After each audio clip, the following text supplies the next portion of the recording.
Assalamualaikum warahmatullahi wabarakatuh. Kali ini kita berjumpa dalam acara Bincang PKRS Rumah Sakit PKU Muhammadiyah Bantul. Promosi Kesehatan Rumah Sakit PKU Muhammadiyah Bantul. Bersama dengan kita Dr. Nur Khalid Umam, spesialis anak Magister Sains, dan tema kita kali ini adalah tentang jaga anak kita dari hepatitis misterius. Saya Budi Santoso, kita akan berbincang secara santai tentang kesehatan di Bincang Kesehatan PKRS Rumah Sakit PKU Muhammadiyah Bantul. Baik, dan sudah bersama dengan kita Dr. Nur Khalid Umam, spesialis anak yang akrab dipanggil dengan Dr. Umam. Assalamualaikum Dr. Umam. Waalaikumsalam warahmatullahi wabarakatuh. Dokter, ini saat ini dokter berada di acara kita di Bincang Kesehatan PKRS Rumah Sakit PKU Bantul yang insya Allah nanti akan disimak oleh masyarakat tidak hanya di Bantul, di DIY dan juga di Indonesia. Amin. Dan kali ini kita berbincang mengenai tema yang saat ini sedang ramai diperbincangkan di media sosial, yakni tentang penyakit hepatitis yang dianggap misterius. Nah, Dr. Umam, kali ini kita ingin bertanya pada Dr. Umam terkait dengan beberapa hal. Yang pertama adalah terkait dengan sebenarnya apa sih penyakit hepatitis misterius ini, dokter?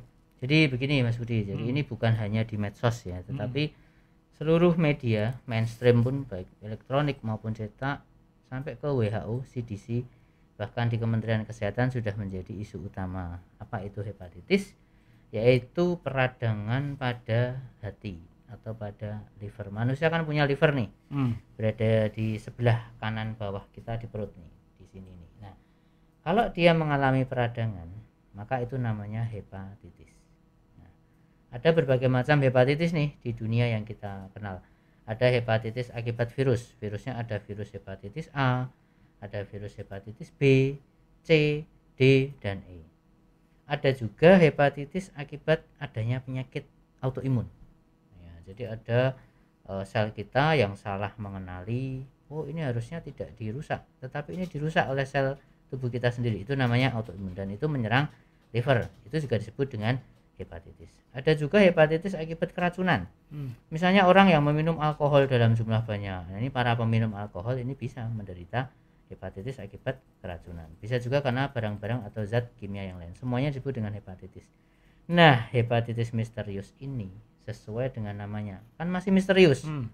Belum diketahui penyebabnya. Itulah di kalangan dunia medis disebut dengan hepatitis of unknown etiology atau hepatitis yang belum diketahui penyebabnya. Begitu. Baik, saya kira ini sudah sangat jelas ya. Jadi munculnya nama misterius karena memang belum diketahui tadi ya, dokter ya, penyebabnya.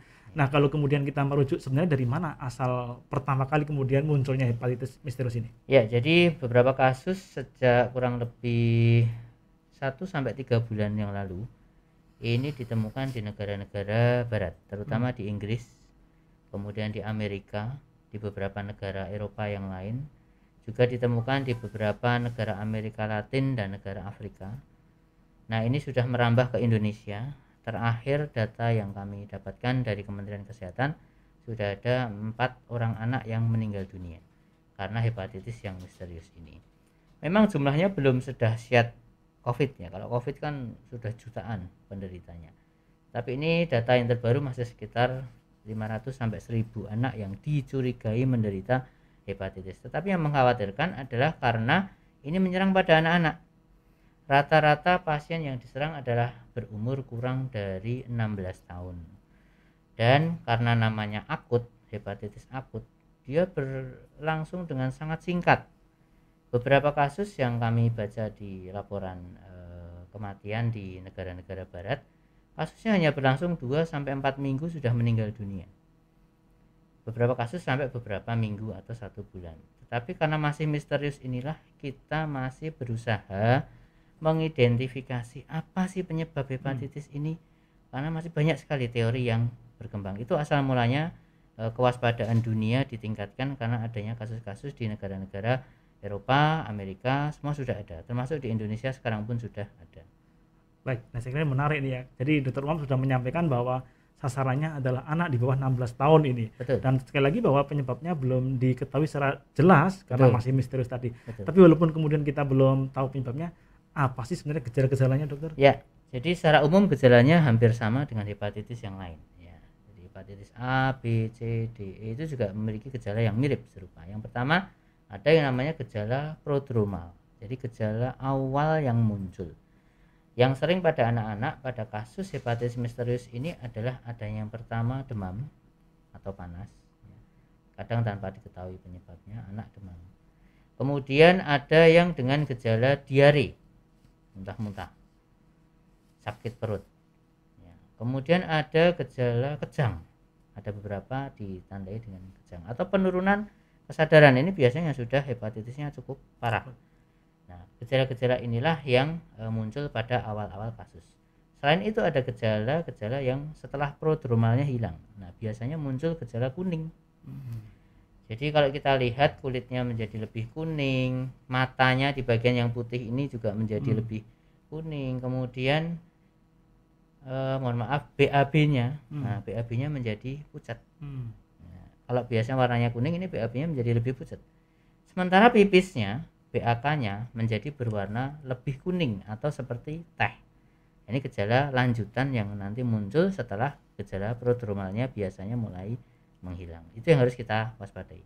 Ya oke, jadi nanti kita udah sangat jelas detail ya Dr. Ma menyampaikan tentang gejala-gejalanya tadi itu. Dan kalau kemudian ibu bapak menjumpai putra putrinya mengalami yang demikian, maka mesti sudah harus waspada ya dokter ya. Betul. Nah karena mesti waspada, yuk mari kita jaga keluarga kita agar terhindar dari hepatitis akut misterius ini. Nah apa pencegahannya dokter? Baik, jadi karena penyebabnya belum diketahui, masih ada beberapa teori. Ada ahli yang menyatakan teori ini disebabkan oleh virus, tetapi virusnya belum tahu jenis yang mana. Ada yang menyatakan adenovirus, ada yang menyatakan CMV virus, ada yang menyatakan virus-virus jenis yang, tetapi masih banyak teori-teori dan sekarang para ahli baru mengidentifikasi virus yang mana sebenarnya yang menyebabkan hepatitis akut ini. Sehingga karena ini penyebabnya adalah virus, berarti ada infeksi, maka harus mencegah adanya infeksi. Beberapa teori menyatakan transmisinya, penularannya adalah kemungkinan fekal oral atau droplet. Fekal oral itu artinya begini Mas Budi. Jadi kalau ada anak yang menderita hepatitis ini, dia mengandung virusnya, ya, mungkin di dalam BAB-nya atau di air ludahnya, misalnya air liurnya. Dari BAB-nya misalnya pada anak bayi umur 3 bulan, ini kan rata-rata masih pakai diaper nih. Nah, masih pakai diaper. Kemudian si orang tua yang membersihkan BAB-nya, kadang tangannya tidak bersih mencucinya. Terus pegang makanan atau pegang minuman atau pegang anak yang lain. Sehingga ini bisa menularkan ke anak yang lain yang sebenarnya belum terinfeksi. Ada juga teori yang menyatakan karena ini fekal oral, si diapers yang tadi sudah terpakai dan mengandung BAB yang mengandung virus dibuang ke sungai misalnya, atau dibuang ke tempat sampah, atau dibuang secara improperly, tidak baik. Nah, ini kan akhirnya kan akan mencemari sungainya, akan mencemari tempat pembuangan sampahnya. Nah, di situ kan ada orang yang mungkin seperti pemulung ya, mencari sampah, kemudian ndelalah kok kepegang bekas dia si anak. Atau ada orang yang masih punya budaya atau adat BAB di sungai, atau mandi di sungai, atau gosok gigi di sungai. Nah, otomatis virusnya juga akan terikut masuk ketika dia mandi atau berkumur-kumur dengan air sungai yang tercemar. Ini juga transmisi yang sampai sekarang masih kita sampaikan kepada masyarakat. Ada juga transmisi karena mungkin beberapa anak kan sukanya jajan ya, umur SD terutama. Sekarang kan sekolah sudah banyak yang pertemuan tatap muka 100%. Pulang dari sekolah itu nggak langsung pulang tuh rata-rata Mas Budi, tapi jajan dulu nih. Nah, di tempat jajan itulah kita nggak tahu penjualnya ini higienis apa tidak. Jangan-jangan ketika anak kita beli soto misalnya, mangkoknya tidak dicuci dengan bersih, atau dicuci berkali-kali di ember yang sama airnya, sementara di ember yang sama itu sudah mengandung banyak virus yang ketika nanti si penjual memberikan makanan ke anak kita yang sedang jajan, terjadilah transmisi itu. Jadi ini transmisi yang masih mungkin ditawarkan karena merupakan transmisi fekal oral, dan harus waspada karena ada teori yang menyatakan ini adalah transmisi droplet. Masker menjadi nomor 1. Pemakaian masker jangan ditinggalkan dulu. Beruntung ini kita masih banyak orang pakai masker sehingga transmisi droplet mungkin bisa kita tekan. Tapi nanti kalau orang sudah mulai nggak pakai, masker, ngobrol bersama di kelas, ngobrol bersama di pasar, maka transmisinya ini kalau betul-betul hepatitisnya ini ditransmisikan lewat droplet bisa menular dengan cepat seperti COVID. Ya, jadi oke, baik. Nah, ini kunci utamanya sebenarnya adalah di PHBS. Jadi kita harus perilaku hidup dan bersih itu memang untuk segala usia, tidak hanya untuk dewasa, tapi juga sampai tadi Dr. Umam sampaikan balita. Ya. Sehingga kemudian balita, ibu, bapak, anak, tetangga dan sebagainya bisa aman dari resiko terpapar hepatitis akut misterius ini. Oke, nah terakhir nih Dok, terkait dengan kalau kemudian sudah terinfeksi, bagaimana nih penanganannya? Ya, yang pertama orang tua harus aware dulu ya dengan gejala-gejala yang muncul. Akhir-akhir ini saya setiap hari menerima pasien diare, muntah-muntah dan panas itu hampir 3-5 pasien per hari dirawat inap. Di poliklinik ada sekitar 5-10 pasien yang setiap hari keluhannya sama. Diare, sakit perut, panas, mual dan muntah. Ini harus awareness pertama. Itulah kenapa kalau orang tua anaknya menderita penyakit itu yang saya sebutkan tadi, gejala perut rumah, apalagi sudah kuning, segeralah ke fasilitas kesehatan terdekat, baik itu di puskesmas, ke rumah sakit, atau monggo silahkan mau ke fasilitas-fasilitas yang ada di bapak ibu sekitarnya. Kalau adanya bidan misalnya di daerah pelosok kan mungkin dokter susah ya nyari. Adanya Bu Bidan, sampaikan ke Bu Bidan, saya kok khawatir anak saya ada hepatitis misterius.